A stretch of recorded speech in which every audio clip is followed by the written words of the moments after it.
Go. It's September 28th, 2024, Saturday, and I'm with Mr. John Jeckovich, and they're reading his book, Their Mother's Sons. It's approximately 900 pages, and it takes Mr. Jeckovich from 11 years old to his retirement. Mr. Jeckovich is knocking on the door of 100 years old right now. Interesting enough, if you're 40 right now, you have a 10% chance of making it to 100 years old. Mr. Jeckovich was with Company H, 2nd Battalion, 291st Regiment of the 75th Infantry Division of the U.S. Army during World War II. Mr. Jeckovich lives by the motto, yesterday is history, tomorrow is a mystery, and today is a gift. Company H, how many soldiers were in Company H? Company H was the heavy weapons. About how many? 300. I see. 300, all heavy weapons. Yeah. Three regiments.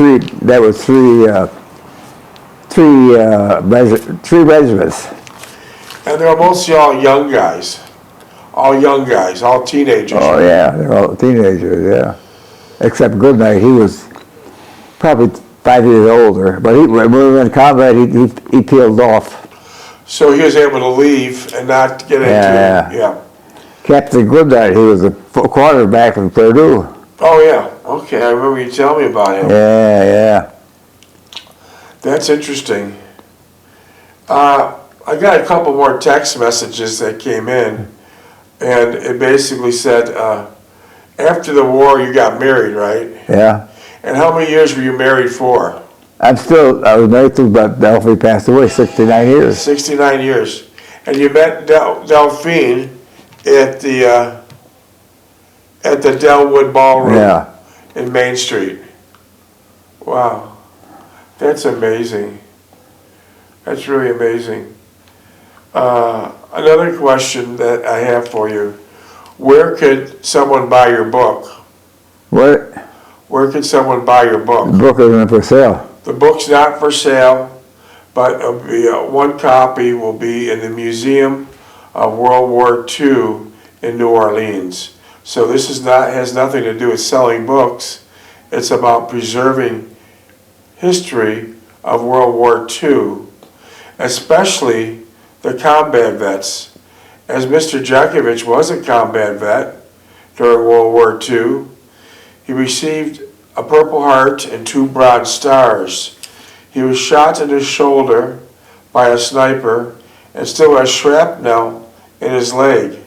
In fact, when Mr. Jeckovich would be at the airport, they get on a plane, even 80 years after the injury, the metal detectors still go off. Yeah. Right? And Mr. Jeckovich obtained trench foot and frostbite because at the Battle of the Bulge, they lived outside 99% of the time. 99% of the time.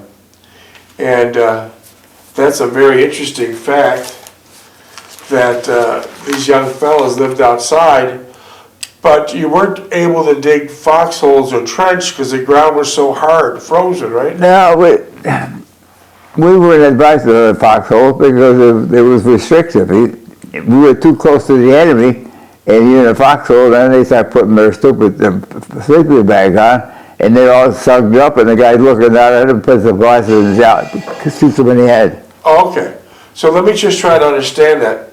You had to be mobile. Yeah. So you set up your heavy machine gun with a couple ammo bearers and a tripod bearers, and you blow off about 600 or 700 rounds, and then you immediately get up and move to another position. Yeah. So you're constantly moving. Yeah. It was a very fluid war. Yeah. It was constantly moving.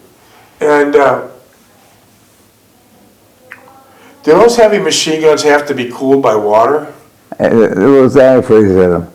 You put antifreeze in the water. Yeah. Did any of the other machine guns have to be cooled, or just a heavy machine gun? Well, you had an air cooled. You had an air cooled 30 caliber too. That was just air cooled. But the heavy duty machine guns had to be water cooled. Yeah. I see. That is very interesting.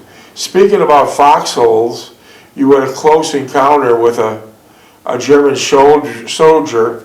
He was a young kid like you. He had the drop on you, and what happened? No, we were in a culvert. He was going this way and I was going the other way. And we looked at, he had the drop on me. I had my rifle down. He looked at me, smiled, turned around, and walked away. And he didn't even look back. He had his back towards you. Yeah. So he knew that you weren't going to shoot him. That was a fact. Yeah. And I hope that young soldier still alive today like you. Yeah. That was a wonderful thing. And he was probably not really interested much in the war. No. He didn't even. He was a draft He too, wanted yeah. to basically get home. Yeah. He wanted to basically get home just like everybody else. And an interesting fact that after the war was winding down, at the Battle of the Bulge, many of the young soldiers had articles in the military magazines saying, "I don't want to be picked off by a sniper. I went through all this, Yeah. all this Get kicked war, off the last minute. Yeah. and I don't want to get picked off by a sniper." So that was a very interesting point. Everyone was very cautious. But didn't you have some worries after the European theater with the Battle of Bulge ended so early that they were going to send you to the Pacific? Because that battle was still raging. Well, that's when they dropped the bomb. Yeah, but you thought you were going to go to the Pacific. They had advanced company over there already. And the only one that wanted to go to the Pacific out of the European theater was Patton. He wanted to get there. Yeah, I don't want to get there. They're crazy over there. I know. But Patton wanted to get there. And they nicknamed him Blood and Guts. What could you tell us about that?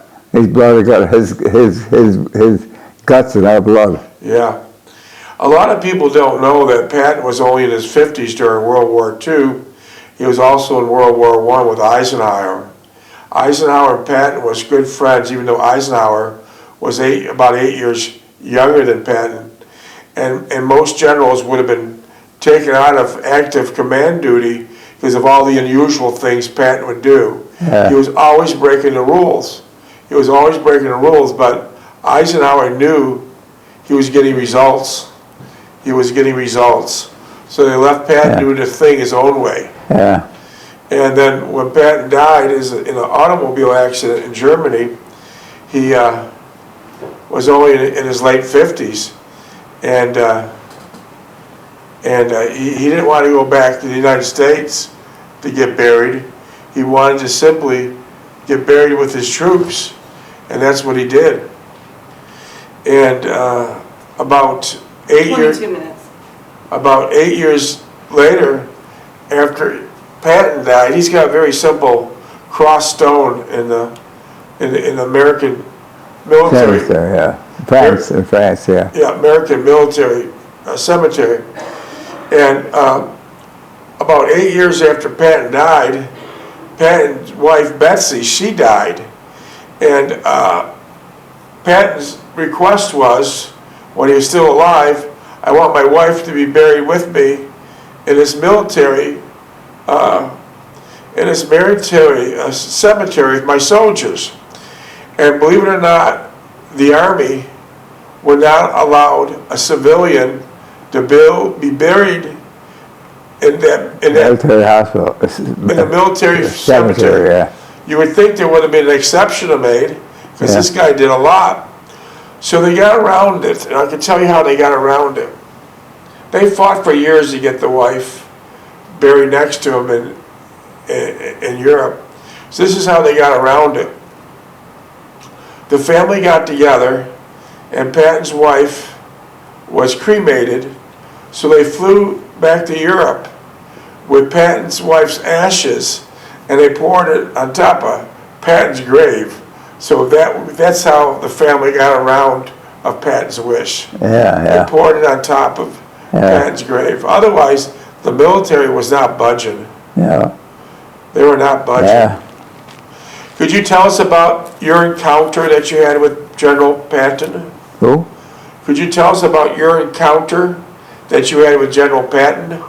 Did I talk to Patton? No, when you were in the barn and he came up unexpectedly when you guys were trying to get in the barn, yeah. What happened there? He said, get your asses up and get back to the next checkpoint. How do you know you're in there? Well, like I said before, Post didn't camouflage the Jeep too much. We just put it in the bushes, that was it. Patton went by and he seen the Jeep. Wow, that's an amazing story. That's an amazing story. Wasn't it a common saying that blood and guts, Patton's guts and our blood, was that a common during World War II? What? The saying about Patton, blood and guts, Yeah. and then it'd say your blood and his guts. Was that a common slogan back then? Yeah, that's it. But everybody admired Patton. He was a good soldier. He was up with us. Oh, I figured he was. Okay, now, we're getting back to the Delwood Ballroom. Okay. With that, she went up to the 3 steps to the door and entered the house. I made a mental note of the position of the house in relationship to the adjoining houses and glanced at the house number. Driving home on Bailey Avenue, I went over on the evening's events and debated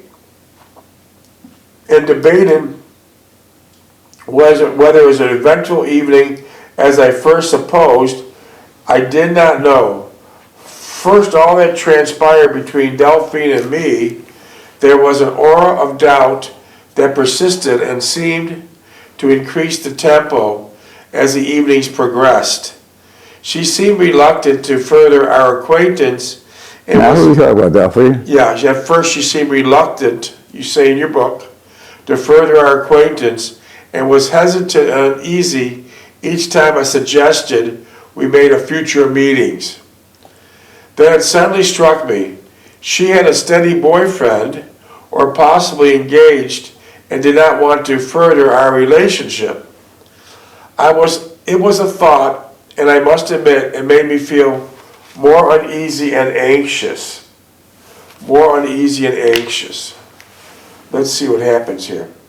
But as it turned out, she didn't have a steady boyfriend or engaged, right? She had a steady boyfriend, Pollock, with an accent and everything else. But that was one of the family affairs.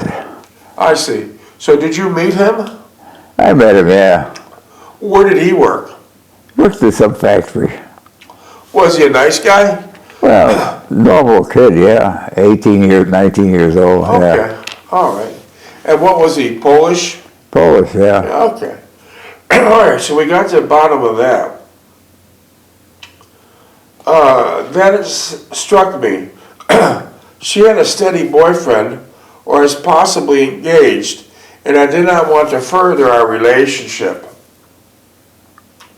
It was thought, and I must admit, it made me feel all the more uneasy and anxious. And in any event, I had an enjoyable evening and did not have the opportunity every day to drive 3 women home. The final answer would be in several days, and when I would call Delphine, I was not that optimistic. So I had a phone number now. Yeah. Was Buffalo long distance from Niagara Falls? 22 miles.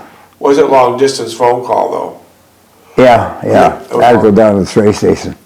Where'd you go? Down to the train station Oh wow. on Fall Street. Why couldn't you just dial from your house? Why couldn't you just call from your house? Mother didn't want to see phone bill on the bill. Okay, I understand. Still was there that lingering persistent regarding Delphine that took a hold of me and would not let go. That eerie sense that she knew everything about me and could anticipate my actions and inclinations. Even though we acted as strangers meeting for the first time, we really were not strangers after all, but knew one another very well. This would persist throughout most of our first encounters and even into a more lasting relationship further into the future. So after a while, did you just pick up Delphine, or did you have to pick up the girlfriends too? After a while, I just picked up from the store. Yeah, whenever you picked up Delphine. Oh, after they got to work. After a while, I guess Delphine got was 30 and I picked her up and that was it. I see. Were you working shift work at the time? Oh, yeah. So some weeks you couldn't go, right? Yeah. Yeah. What was Delphine's hours like at Grants? What kind of hours did Delphine work at Grants? Saturday was a bad night. She worked till 9 o'clock. We had times to get up at 6. They closed the store at 6. Oh, yeah. Were they open on Sundays? Yep. What type of work did Delphine do at Grants? Sales clerk. Sales clerk. I see. And what type of register? They have the old-fashioned? Oh, yeah, the one you push, bring it up and everything else. Okay. So it wasn't like our stuff today? No. No. Okay. I did tell her that I would call her several days from that Saturday at the dance. The thought crossed my mind, what if she gave me a fictitious phone number and I could not reach her? So at first your thought crossed your mind that Delphine might have gave you a fictitious phone number. Yeah, yeah. It didn't turn out that way. No. Okay. Okay. I did not dwell on it, for somehow I knew the number she gave me would put me in touch with her, and I concentrated on what I would say to her. Since I would never call from home, especially long distance, I drove to the train station on Fall Street, where there was several public phones. How much were phone calls back then? 25 cents a half an hour. Okay, you're dialing long distance. Yeah. Okay. In order to dial long distance, did you have to get the operator Yeah. to take care of it? Yeah.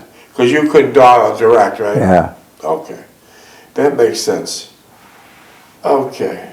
Finally, I decided to call Delphine one evening, about a week after last seeing her. She probably thought I had forgotten about her. 12 minutes. 12.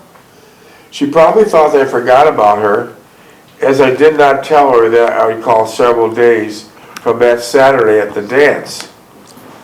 I thought about our relationship for several days and agonized over it constantly, trying to fathom it presented.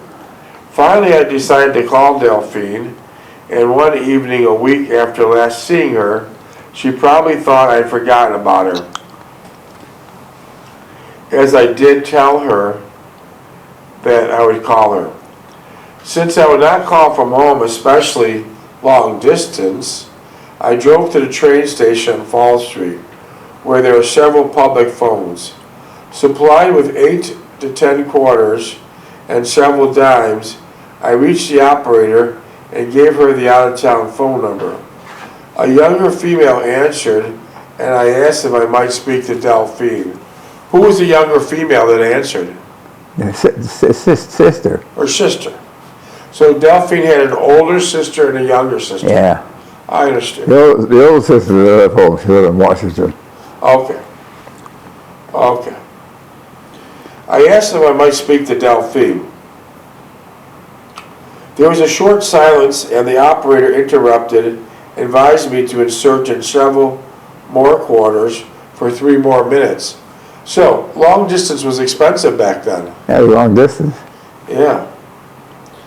After the last claim from the final quarter, I deposited. There was a nice hello. I immediately responded, Delphine, this is John from the dance. Sorry. And he turned his page here. Sorry I didn't call you sooner. Yeah. There was a silence at first. I thought she had hung up. Yeah. All my doubts came rushing back as I waited for the click of the phone on the other end. So you finally got a hold of her. And she finally answered the phone. Yeah. And there was silence on the phone. And you thought she hung up, but she didn't. Yeah. Now, speaking about some of your other girlfriends, let me just ask you questions. Did you ever call Valerie back? At home? Did you ever call Valerie at home back? Yeah, at home, girl? No, Valerie from the Falls. No. Did you ever call Renee back? Yeah. Did you ever call Jean back? Yeah. Did you ever call Ann back? Yeah. Ann Mahaney, yeah. Okay. I had a picture on the wall. Yeah, what happened there? Tell us about that. Well, remember we called up a year, 2 years ago, and she was 97 years old. She talked vividly. Yeah. And I had her picture on the wall. So after I hung up, I took her picture down. I put my mother's picture up. You're something else. So let me figure this out. It was about 80 years since you spoke to Ann Mahaney from Owensboro. Yeah, she was 90 years old, that poor woman. Yeah. Well, it was about 80 years. And she lived in the same place. Yeah. It was about 80 years old since you spoke to Ann Mahaney from Owensboro, Kentucky. An interesting fact is Owensboro, Kentucky, just last week got their first Publix. Well, anyways, getting back to point, you got a hold of Ann Mahaney that you haven't spoke to in 80 years, and you said she was kind of feeble. Yeah. Possibly 90. real, beginning dementia or something of that.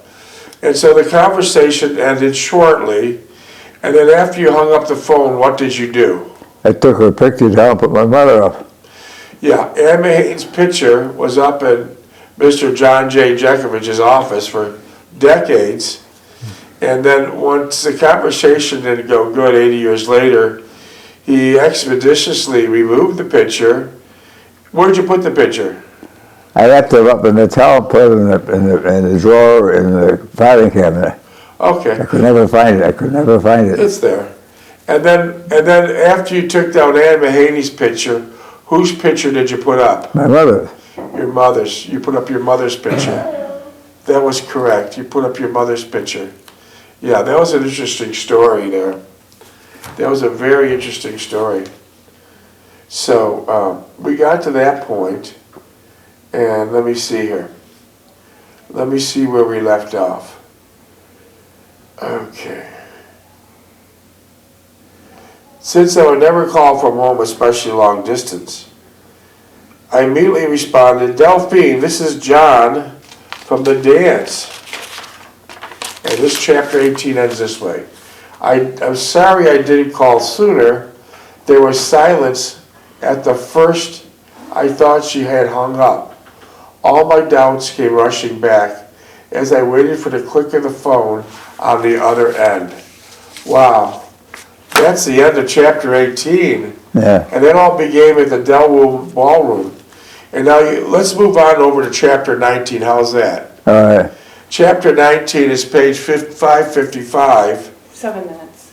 And this chapter 19 is titled Courting Delphine. Yeah. Courting Delphine. Finally, I heard the rustling of the phone on the other end, and then a faint, oh, hi. And I would call once again to discern the uncertainty and hesitation in her voice. Knowing that my time was limited, I decided to get to the crux of my call. When can I see you again? I blurted out. Uncertain of the response, again hesitation, and finally, gosh, I don't know. How about the dance next Saturday? So that would be at the Delwood Ballroom. Yeah. Right? Okay. This is getting very interesting now. I quickly responded I had to work Saturday night, not at all pleased with the answer she was giving me.